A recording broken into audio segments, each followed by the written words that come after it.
नमस्कार, news India देख रहे हैं आप। आपके साथ मैं हूं हिमानी कटारिया। उत्तराखंड की खास खबरों में आप सभी का स्वागत है। मुख्यमंत्री पुष्कर सिंह धामी ने सिंगर जुबिन नौटियाल को आईफा जीतने पर बधाई दी है। जुबिन ने आईफा में बेस्ट प्लेबैक सिंगर मेल का अवार्ड अपने नाम किया है। सीएम ने जुबिन नौटियाल के उज्जवल भविष्य के लिए शुभकामनाएं देते हुए कहा कि जुबिन को मिला सम्मान पूरे राज्य का सम्मान है। उत्तराखंड में जुबिन नौटियाल के घर में रखे गए कार्यक्रम में कैबिनेट मंत्री सतपाल महाराज, प्रेमचंद अग्रवाल समेत कई बड़े नेता मौजूद रहे।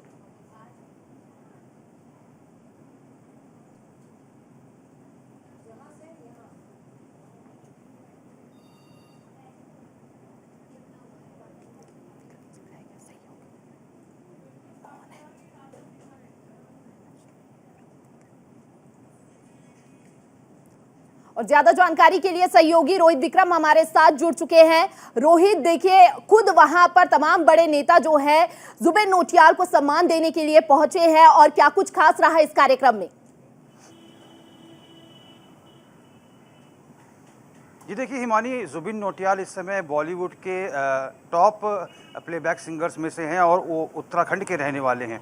और 2022 का जो विधानसभा का चुनाव रहा है उसमें प्रधानमंत्री मोदी का उत्तराखंड से जुड़ाव को लेकर एक टाइटल सॉन्ग रिलीज किया गया था, मैं तुमको शीश नवाता हूँ और धन्य धन्य हो जाता हूँ। इसमें आवाज़ भी जुबिन नौटियाल ने दी थी। और इसके साथ ही जुबिन नौटियाल के जो पिताजी हैं रामशरण नौटियाल, वो भारतीय जनता पार्टी के टिकट से इस बार चक्राता से प्रत्याशी थे। हालांकि उनको उन्होंने हरा दी, प्रीतम सिंह ने उनको हरा दिया था इस बार चुनाव में भारी मतों से। लेकिन कहीं ना कहीं भारतीय जनता पार्टी का जो लगाव है उनके पिताजी का उनके साथ लगातार बना हुआ है। उसके साथ ही जो जुबिन नौटियाल है, जुबिन नौटियाल जब जब उत्तराखंड आते हैं तो मुख्यमंत्री आवास में मुख्यमंत्री पुष्कर सिंह धामी से मुलाकात करते हैं, पर्यटन मंत्री सतपाल महाराज से उनकी मुलाकात होती है, तमाम कैबिनेट मंत्रियों से मुलाकात करते हैं। और चूँकि उनको सम्मानित किया गया है और इसी खुशी में उनके आवास पर मुख्यमंत्री पुष्कर सिंह धामी, सतपाल महाराज, पर्यटन मंत्री और तमाम कैबिनेट मंत्री पहुंचे थे, उनके पिताजी से मुलाकात की, उनके उज्जवल भविष्य के लिए मुख्यमंत्री ने उनको आशीर्वाद दिया। तो मुख्यमंत्री का साफ तौर पर कहना है, चूँकि एक दिन पहले ही मुख्यमंत्री ने ऐसे तमाम लोगों को जो सामाजिक क्षेत्रों में या फिर विभिन्न क्षेत्रों में अपनी सेवाएं दे रहे हैं, चाहे वो तिग्मांशु धूलिया की बात करें, चाहे वो फिल्म निर्देशक हैं, उत्तराखंड के रहने वाले हैं, प्रसून जोशी की बात करें, प्रमुख प्रसिद्ध गीतकार हैं बॉलीवुड के, वो भी उत्तराखंड के रहने वाले हैं। ऐसे तमाम लोगों को मुख्यमंत्री ने सम्मानित किया है और जुबिन नौटियाल को भी सम्मानित करने की जो योजना है राज्य सरकार की है, क्योंकि लगातार जो है जुबिन नौटियाल अवार्ड पे अवार्ड जीत रहे हैं और जिसको लेकर मुख्यमंत्री ने हर्ष भी जताया है। देखिए, उज्जवल भविष्य की तो कामना की ही है बीजेपी ने। क्या उम्मीद लगातार ये तस्वीरों से ये लगाई जा रही है कि जुबिन नौटियाल की भी राजनीतिक एंट्री हो सकती है?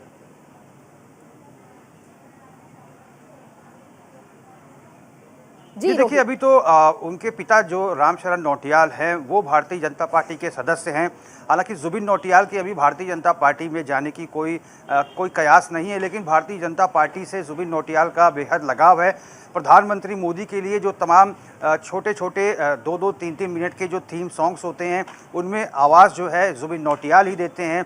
अभी विधानसभा चुनाव में जैसा कि मैंने बताया कि मैं तुमको शीश नवाता हूँ और धन्य धन्य हो जाता हूँ, इस टाइटल ट्रैक में जुबिन नौटियाल ने अपनी आवाज़ दी। और जो विजय संकल्प यात्रा जो भारतीय जनता पार्टी की चुनाव में निकली थी उनमें इस गीत को बजाया गया। प्रधानमंत्री मोदी का जो विजुअल्स हैं उनको दिखाया गया, किस तरह से वो केदारनाथ धाम में तपस्या कर रहे हैं, किस तरह से वो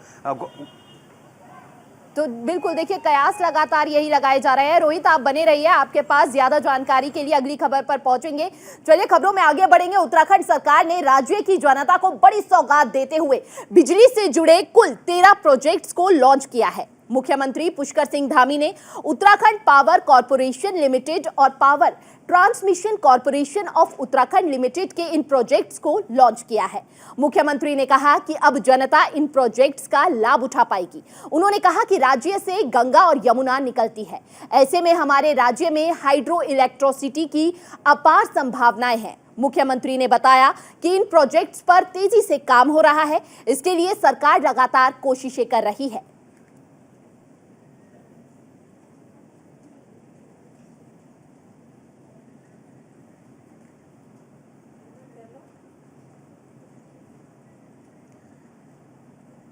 और एक बार फिर से हमारे साथ ज्यादा जानकारी के साथ लगातार रोहित जुड़े हुए हैं।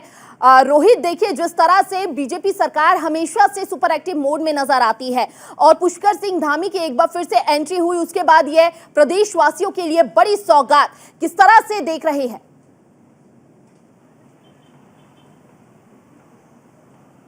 ये देखिए हिमानी, अगर विद्युत दरों की अगर बात करें तो उत्तराखंड में विद्युत दर जो है अन्य राज्यों की अपेक्षा बेहद कम है, क्योंकि उत्तराखंड खुद ऊर्जा प्रदेश है। उत्तराखंड में तमाम ऐसी जल विद्युत परियोजनाएं हैं जहां से बिजली का उत्पादन होता है और दिल्ली, हरियाणा, पंजाब, हिमाचल प्रदेश, राजस्थान, गुजरात, तमाम ऐसे राज्यों को बिजली यहां से निर्यात की जाती है। और इसके साथ ही अब भारतीय जनता पार्टी की जब सरकारें रही हैं तो यहाँ पर छोटे छोटे हाइड्रो पावर प्रोजेक्ट के निर्माण किए गए, रन ऑफ द रिवर पे प्रोजेक्ट के निर्माण किए गए और सरकार की मंशा है कि छोटे हाइड्रो पावर प्रोजेक्ट से बिजली इकट्ठा की जाए। अब चूंकि उत्तराखंड पावर कॉरपोरेशन की अभी 2 महीना पहले मुख्यमंत्री पुष्कर सिंह धामी के साथ बैठक हुई थी, मुख्यमंत्री ने चिंता जताई थी कि प्रदेश में जो है उत्पादन जो है बिजली का कम हो रहा है, इसको किसी भी तरीके से पूरा किया जाए। और इसी के तहत जो है 13 प्रोजेक्ट्स को मुख्यमंत्री पुष्कर सिंह धामी ने लॉन्च किया है। हिमानी, यहाँ बहुत दिलचस्प बात आपको बताएंगे, क्योंकि ब्रिटिश काल की अगर हम बात करें तो मसूरी एक ऐसा पर्यटक स्थल है जिसको अंग्रेज़ों के ज़माने में अंग्रेज़ इसे लंदन ऑफ ईस्ट कहते थे। और मसूरी के रास्ते में ही नीचे खाई की तरफ जाने पर एक पावर हाउस पड़ता है, गलोगी पावर हाउस, जो कि रन ऑफ द रिवर पर बना है, नदी के बीच में बना है और 100 साल से भी पुराना ये पावर हाउस है। और मसूरी में जितनी संपूर्ण बिजली आती है सब गलोगी पावर हाउस से ही आती है। तो ऐसे छोटे छोटे पावर प्रोजेक्ट्स के निर्माण करने की मंशा जो है मुख्यमंत्री ने जताई है। और इसके साथ ही उत्तराखंड जल विद्युत निगम जिसके जरिए जल विद्युत परियोजनाएं जो है वो संचालित की जाती है, जल विद्युत परियोजनाओं के जरिए बिजली उत्पादन की जाती है, इन तमाम अधिकारियों को भी मुख्यमंत्री ने कहा है कि छोटे छोटे पावर प्रोजेक्ट्स पर ध्यान दिया जाए, बिजली के उत्पादन को बढ़ाया जाए। और इसी के तहत जो 13 प्रोजेक्ट्स हैं उनको मुख्यमंत्री ने लॉन्च किया है और इस अवसर पर बेहद खुशी भी जताई है। जी, पुष्कर सिंह धामी जो हैं लगातार जमीनी स्तर से कार्य करते हुए नजर आ रहे हैं। विक्रम, आप बने रहिए, आपके पास वापस लौटेंगे और ज्यादा जानकारी के लिए। चलिए खबरों में आगे बढ़ेंगे। फिलहाल देखिए, चारधाम यात्रा मार्ग पर लगातार हो रही घोड़े खच्चरों की मौत के मामले में हाईकोर्ट ने सरकार को जवाब तलब किया है। तो अब सरकार ने भी आनन फानन में अधिकारियों को व्यवस्था दुरुस्त करने के निर्देश दे दिए हैं। पशुपालन मंत्री सौरभ बहुगुणा ने चारधाम यात्रा मार्ग का निरीक्षण किया है और जानवरों को चारा पानी देने का निर्देश दिया है। इसके साथ ही जानवरों से बदसलूकी भी रोकने के लिए निर्देश जारी किए गए हैं। उन्होंने कहा कि घोड़े खच्चरों की मौत के मामले लगातार सामने आ रहे हैं, लिहाजा अब अधिकारियों को मुस्तैद रहते हुए दिशा निर्देश जारी किए गए हैं। एक रेट पिटीशन फाइल करी गई है हाई कोर्ट में, उसका हमको इंटीमेशन मिली है, उस पर हम सरकार जवाब बना रही है। लेकिन मैं खुद पर्सनली वहाँ पर होके आया हूँ, मैं गौरीकुंड तक वहाँ पर खुद पर्सनली देख के आया था। मैं, मेरे सचिव, हमारे एमडी एनिमल हस्बेंड्री, हम तीनों वहाँ पर गए थे। हमने सारे स्टेक होल्डर्स से बात करी थी, उसमें घोड़े खच्चर के मालिक भी थे, उनके अध्यक्ष जो यूनियन के अध्यक्ष हैं वो भी थे, हमारे एसडीएम्स थे, पुलिस की टीम थी, प्रशासन की टीम थी, हम सब ने बैठ के चर्चा करी थी। और जो मेरे पास लेटेस्ट रिपोर्ट आई है वो मैं आपको फॉरवर्ड कर दूंगा। मेरे दौरे के बाद वहाँ पर बहुत सारे चेंजेस देखने को मिले हैं, चाहे वो एफआईआर के रूप में हमने 9 लोगों के ऊपर अभी तक एफआईआर कर चुके हैं। मुख्यमंत्री पुष्कर सिंह धामी आज विधायक पद की शपथ लेंगे। केंद्रीय रक्षा मंत्री राजनाथ सिंह सीएम धामी के शपथ ग्रहण के लिए उत्तराखंड पहुंच चुके हैं। सीएम धामी केंद्रीय मंत्री राजनाथ सिंह का स्वागत करने एयरपोर्ट पहुंचे। इस मौके पर कैबिनेट मंत्री गणेश जोशी, सौरभ बहुगुणा, राज्यसभा सांसद नरेश बंसल समेत बड़े अधिकारी मौजूद रहे। तो ऐसे में आज पुष्कर सिंह धामी विधानसभा सदस्य की शपथ ग्रहण करने जा रहे हैं। और इसके साथ ही आपको बता दें कि विधानसभा अध्यक्ष रितु खंडूरी जो है वो शपथ दिलवाएंगी पुष्कर सिंह धामी को। तो अपने आप में यह शपथ ग्रहण कार्यक्रम बेहद महत्वपूर्ण माना जा रहा है। तो कांग्रेस जल्द ही बेरोजगारी और महंगाई के मुद्दे को लेकर बीजेपी सरकार के खिलाफ मोर्चा खोलने जा रही है।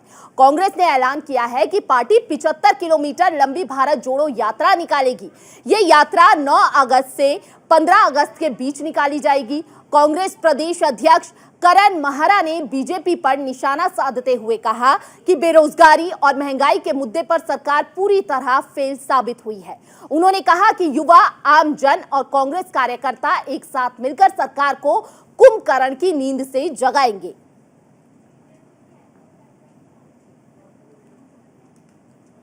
भारत जोड़ो मोटिव यात्रा है। इसमें भारत के जो लोग निवासी रहते हैं, उनके जो जन सरोकारों से जुड़े हुए जो मुद्दे हैं, जो बेरोजगारी झेल रहे हैं, जो नवयुवक नवयुवतियाँ जो अच्छी एजुकेशन लेके घरों में बैठे हैं लेकिन उनके लिए कहीं रोजगार के अवसर उपलब्ध नहीं है। भारत को जाति धर्म के नाम पर तोड़ने की कोशिश एक पार्टी कर रही है। पोलराइजेशन ऑफ वोट को ध्यान में रखकर कानून बनाए जा रहे हैं ताकि हिंदू और मुसलमानों में विवाद पैदा हो, झगड़ा पैदा हो। कांग्रेस वही सब करेगी जो आज़ादी से पहले कर रही थी। हिंदू, मुसलमान, सिख, ईसाई सबको एक लेकर हमने आज़ादी की लड़ाई लड़ी और देश को अंग्रेजों से मुक्त कराया।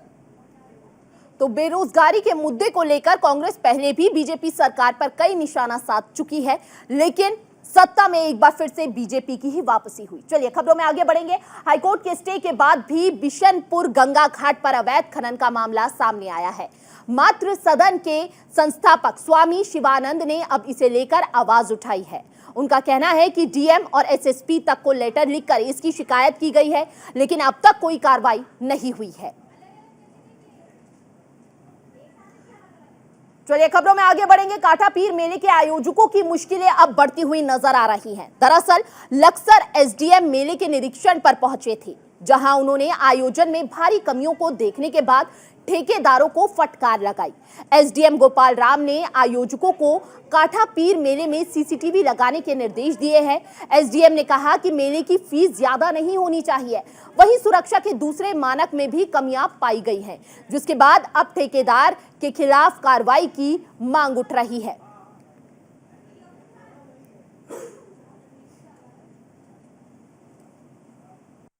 कांटा पीर मेला कल से प्रारंभ होगा।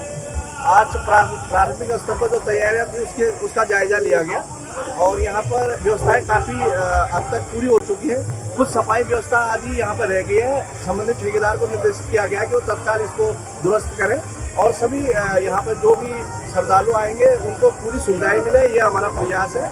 और यहाँ पर सभी लोगों से ये भी अनुरोध है कि शांति व्यवस्था बनाए रखें और भाईचारे के साथ इस मेले को बहुत अच्छी तरीके से संपन्न कराएं।